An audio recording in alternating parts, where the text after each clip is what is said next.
This is something you guys have been requesting the hell out of for a long time. It took a lot of time, but I finally found 3 stories that take place during school lockdowns. It was a typical boring day in calculus, only it was Friday, 7th period, meaning the week was almost over, and spring break would finally be upon us. So everybody was getting antsy in their seats, I could tell. We didn't have a test that day like a lot of my friends did with their other teachers. So our teacher, in the middle of class, just decided to start playing games with us on Sporkle. Calm. He was a very laid-back teacher like that. As we were doing some brand logo quiz on Sporkle, I remember the exact moment it happened. Right after my friend answered a question, I remember the exact answer to Adidas. The dean's voice came through the loudspeaker. He sounded panicked and frantic as he told all the teachers.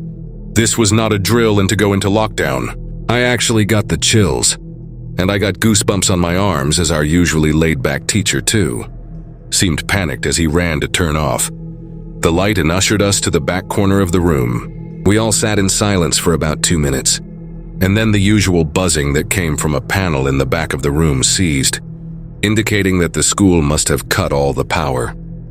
We all looked at each other, realizing this must be serious. A few more minutes of waiting later, we heard a man screaming at the top of his lungs coming down the hallway. 2 girls in the class actually started crying, which made all of us even more scared.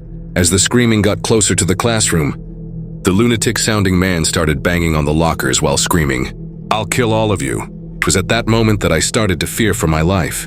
My teacher shushed us as we all looked at each other to see our peers' reactions. The banging then moved from the lockers to our classroom door, and that's when one of the crying girls screamed no. The banging on the door only grew worse as the man started screaming, "Open up!" 2 of the girls in the class were crying out loud now. It felt like an eternity that man was pounding at the door. But eventually, he finally continued down the hallway, screaming like a mentally insane person, until he could not to hear him anymore. I'd say 10 minutes later, though it felt like half an hour given the situation, the dean came back on the loudspeaker explaining the situation, which was surprising for him to do.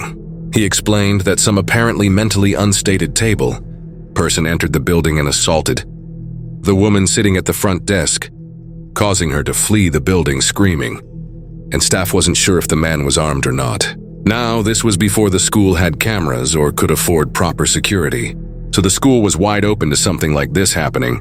The staff had done a sweep of all the hallways and classrooms and couldn't find him, so the dean instructed the teachers to resume teaching, but to keep all the doors locked and to not let any students leave for any reasons.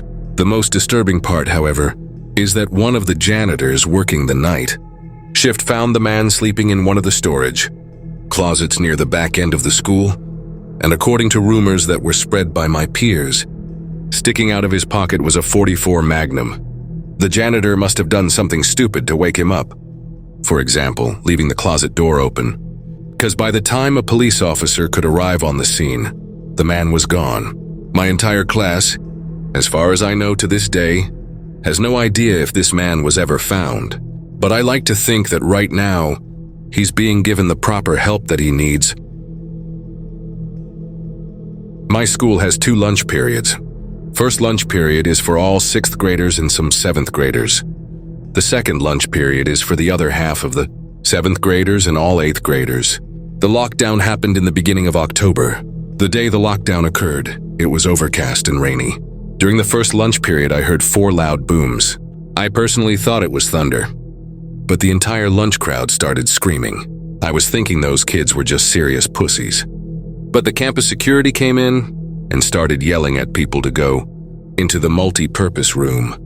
And the kids who were in line buying lunch had to throw out their lunch and come inside. Me and some friends went inside the room along with a huge group of other kids. Everyone was curious as to what was happening. Our multi-purpose room is huge, and the back wall of the room is made of see-through glass. When me and my friends were rushed inside the campus, security was covering the glass with the curtains, and there were adults at every exit. My friend Eric was curious as well as the rest of us, so he asked one of the adults what was going on. When he came back, he said, "You know how right in front of TMS there's those houses?" I replied, "Yeah, there's this mentally disabled, Crazy man that barricaded himself in front of his house. And he's threatening to commit suicide and kill the cops if he's evicted. He was walking around outside of school watching kids in a weird way, Eric told us. It turned out the man was also a registered sex offender, making matters worse. We were stuck in the multi-purpose room for a whole hour, taking up 2 periods.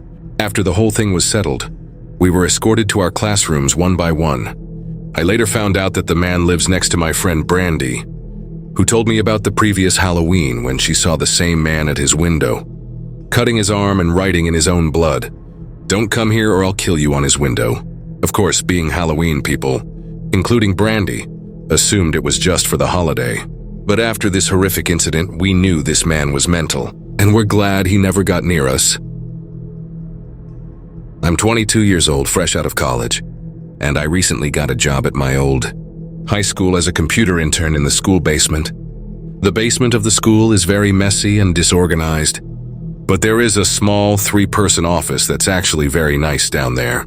It has 3 nice big desks, 2 mini fridges, a flat-screen TV mounted on the wall, and oh, so satisfying air conditioning, a luxury the students and teachers cannot enjoy in the school. And of course, all the school servers and other computery stuff. I got the job because 3 of my old computer teachers flat out adored me. I could actually consider them as real friends, not just teacher figures. So they all helped tremendously in landing me this job. It's been great until something that happened a few weeks ago. My 2 coworkers that share in the office with me, Dave and Gary, weren't in the office at the time. They were upstairs working on papers or whatever. I was eating my sandwich during my lunch break when I got a phone call from one of the women in the front office telling me the school was on lockdown and that somebody, possibly armed, had entered the school. There wasn't much that I could do other than turn off the lights because, surprisingly, as nice as this little office was, it didn't have an actual door to it, just a big opening, and the door to the whole basement didn't even have a working lock. For my own safety, I did turn off all the lights in the office and my computer screen. I kept my phone on the desk texting both Gary and Dave, but they wouldn't respond. I sat down there in the dark playing games on my phone for 20 minutes, waiting for the call from up front to tell me to resume working. I had no idea what was happening. I couldn't hear what was going on upstairs from down here, but I was not allowed to make any calls until I was informed that the lockdown was over. Then the noisy basement door opened. As the creaking echoed across the basement and into my office, I sat up from my seat, wondering if I should call out Gary or Dave. I was eager to get some info from them. Someone then came running down the stairs, and their footsteps were approaching my office. I pushed away my chair and crawled under my desk. Somebody entered the office but did not turn on the lights. There was just silence. I can't even describe the fear I was experiencing. I felt like if I made one sudden noise, I'd be a dead man. Suddenly, my phone dinged as I got a text message. I felt my entire world shrivel up and die at that one moment as I clenched my teeth in fear. Footsteps suddenly moved closer to me until I finally dove out from under the desk in capitulation, begging whoever it was not to kill me. And just then, someone grabbed my arm and pulled me up. It was some guy in a red plaid buttoned-up jeans and a reddish-black cap. He told me, "It's okay. I'm just down here hiding with you. What's going on up there?" I whispered to him. He ignored my question and asked me if there's an exit down here. I told him, yeah, around that way.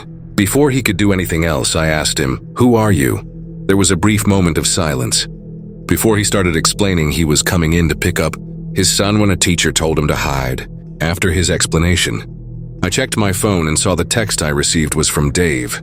It said, "Dude, this is fucking crazy. Some guy with a gun shot Mr. Buckley. He's wearing a red shirt and a hat. Whatever you do, don't come upstairs." I was about to reread that text out loud to the man until I realized. I looked up and felt my stomach sink. The man seemed to catch onto my suspicious stare, panicking. All I could think to do was to run for the upstairs. A gunshot echoed through the basement, and I could hear the bullet ricochet off something metal in the darkness. But thank God the bullet missed me and I made it upstairs. Fortunately, police were waiting at all exits, including the basement exit, and caught the second he opened the door. More good news. Our teacher, Mr. Buckley, survived the gunshot. It was later determined that the man and Mr. Buckley had some beef for whatever reason. But that was never revealed. All we know is that Mr. Buckley couldn't have done anything that would have warranted this reaction. And I know that the sound of that gunshot will forever echo in my mind.